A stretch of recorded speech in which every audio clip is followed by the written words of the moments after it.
Успокойте вашего ребенка, а?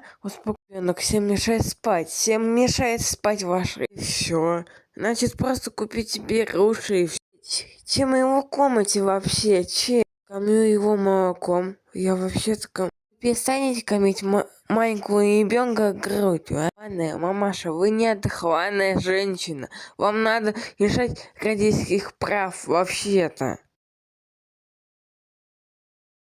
Мама ненормальная, ненормальная. Не на детский дом отдадите эту малышку. Вообще логики нет. Логики вообще нет. Вон отсюда. Пошли вон отсюда.